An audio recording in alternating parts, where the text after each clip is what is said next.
श्री कृष्णा, राधे राधे। और मेरा नाम है सुनीता नेगी। मेरे यूट्यूब चैनल में आप सबका स्वागत है। और हम हो चुके हैं नहा धो के रेडी। हम जा रहे थे मंदिर और घर में लगा रहे थे हम ताला। बेटा क्योंकि स्कूल जा रहा था, उसका था एग्ज़ाम, उसकी छुट्टी नहीं करी। और मैं, मेरी बेटी और हस्बैंड जी अब घर से निकल रहे हैं। और आज है नाग पंचमी, तो उसी के लिए उसकी पूजा करनी थी हमने। तो हम फटाफट से निकलते हैं घर से स्कूल की तरफ। हस्बैंड जी के साथ मैं भी स्कूटी में निकल गई थी। और आज मंदिर जाने के लिए मैंने साड़ी पहनी है। देखो कितनी प्यारी साड़ी पहनी है। ये है येलो और रेड का कॉम्बिनेशन। ये है सुब्रो पुल। हम आधे रास्ते में निकल चुके थे और अब यहाँ पे हम स्कूल के गेट के सामने पहुँच के अब अंदर जा रहे हैं। और मेरे को साड़ी में चलने में बहुत दिक्कत हो रही है और बहुत आगे तक आना था स्कूल के अंदर। ऊपर से थोड़ा सा हिल भी पहनी थी और बेटी भी मेरे साथ पैदल पैदल। और हस्बैंड जी रोड में खड़े, पीछे देखो कितने दूर तक दिखाई दे रही है रोड। बिल्कुल भी अलाउड नहीं करते कि नहीं अंदर नहीं ले जानी, बसें रहती है, ये रहता है। फिर क्या बोलना, आपको पता है स्कूल वालों की आजकल की बातें कि कुछ नहीं बोल सकते। तो मैं साड़ी ऊपर करके पकड़ के फटाफट चल रही थी क्योंकि बहुत देर हो चुकी थी। और यहाँ पे मैंने स्कूल से भी उसे ले लिया था बाहर। और मैंने यहाँ पे टांग रखा था उसका बैग।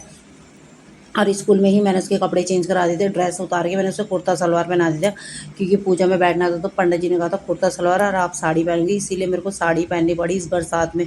और यहाँ पे हमने स्कूल का गेट खोल दिया था जिससे मैं निकल रही थी स्कूल के बाहर, क्योंकि मेन रोड पे जाना था। फिर हम दोनों को, हम तीनों को, तो हम पैदल फिर से मैं चल रही थी और बैग टांग रखा था। और बच्चे मुझे छोड़ के आगे भाग रहे थे क्योंकि वो तो छोटे हैं, उनमें तो वैसे सैंडल और चप्पल पहनी हुई थी। तो आगे जाते आप देख रहे हो कितने दूर है, रोड दिखाई दे रही है ना जहाँ पे गाड़ियाँ चल रही, वहाँ तक पैदल जाना है। और वहाँ पे आगे भी देखो कीचड़ है। तो वहाँ पे मैंने साड़ी ऊँची पकड़नी थी। और यहाँ पे हम मंदिर में पहुँच गए थे। और पसीने से देखो मेरा सिंदूर भी कितना ज़्यादा फैल गया है। और मम्मी पापा फ्रूट ले रहे थे, वो भी आ रहे थे। तब तक हम मंदिर में जब अंदर जा चुके थे और मेरे दोनों बच्चे मंदिर में घूम रहे थे और मम्मी पापा फ्रूट लेकर आ रहे थे। तो यहाँ पे हमारे पंडित जी पहले किसी और की पूजा करते, वो सामने बैठे हुए हैं। तो उनका नंबर था पहला, फिर दूसरा हमारा था। और लोग भी अपनी फैमिली के साथ यहाँ पूजा कराने आ चुके थे नाग पंचमी के दिन, क्योंकि आज आखिरी दिन था। और सबने अपने परिवार के साथ बहुत अच्छे से पूजा कर रहे थे। हमारी पूजा अच्छे से स्टार्ट।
हमारे अच्छे से भगवान जी भी नहा धो के रेडी हो गए थे। अब था उनका श्रृंगार करने का समय। तो यहाँ पे हस्बैंड जी को बोला था पानी में माला धो के शिव जी भगवान पे चढ़ा दीजिए, यहाँ पे फल रख दीजिए। तो हमने फल की में केला चढ़ाया था, सेब वहाँ पे साइड में था। अब थी दक्षिणा चढ़ाने की बारी। यहाँ पे हम दक्षिणा चढ़ा रहे थे इसके पापा और बेटे के हाथ से। यहाँ पे दक्षिणा भी पूरी हो गई थी। अब पंडित जी ने कहा खड़े होगी यहाँ होगी यहाँ पे पूजा। तो हम तीनों यहाँ पे खड़े हो गए थे। मम्मी और बेटी साइड में खड़ी थी क्योंकि बेटी कह रही थी मम्मा मैं थक चुकी हूँ बैठे बैठे। तो मैंने कहा बेटा आप बाहर जाके खड़े हो जाओ, कोई बात नहीं, क्योंकि बच्चे इतनी देर नहीं बैठ पाते। और यहाँ पे पंडित जी ने कहा अब तो यहाँ पे शिव जी भगवान पे चावल चढ़ाओ। तो बेटे ने बेटे का हाथ पकड़ के करना था, तो बेटा हाथ अपना कर नहीं रहा। तो पापा ने कहा मेरे हाथ पे हाथ लगा दे, मैं अपने हाथ से ही चढ़ा देता हूँ। अब यहाँ पे पूजा ख़त्म होने के बाद थी, अब थी आरती की बारी। यहाँ पे आरती चल रही थी। तो मेरा बेटा यहाँ पे अपने गुब्बारे से फुला रहा था। मैंने कहा उसे नहीं बेटा गुब्बारे से नहीं फुलाते, अच्छे से लास्ट आरती रह गई उसे पूरा करते हैं। उसके बाद आपको जो करना है करो। फिर बेटा गुस्सा हो गया था। बेटा बार बार मुझे देखता कि मम्मी गुब्बारा देगी। तो जो मैंने नहीं दिया, मैंने कहा उसे अच्छे से आके देखो, पूजा करो और हाथ जोड़ो, फिर भी बेटा नहीं मान रहा था। आपको पता है ना, बच्चे परेशान हो जाते हैं, बोर हो जाते थे लंबी पूजा के समय में। तो यहाँ पे बेटे को जुकाम लग गया था क्योंकि सुबह नहा के वो स्कूल गया था। अब यहाँ पे थी लास्ट में आरती करने की बारी। अब यहाँ पे मेरे हस्बैंड और मेरा बेटा और उधर से पापा जी आरती कर रहे थे, इधर मैं खड़ी थी यहाँ पे।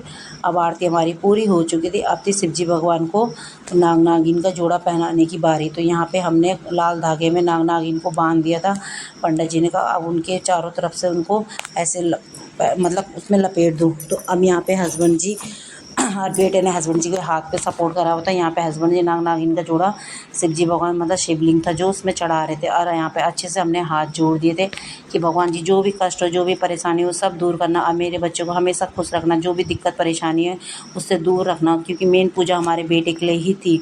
अब पूजा संपन्न हो चुकी थी और यहाँ पे मंदिर में हम खड़े थे बाहर, क्योंकि बहुत तेज़ बारिश हो रही थी और इस बारिश में बच्चों को घर ले जाना बहुत मुश्किल था।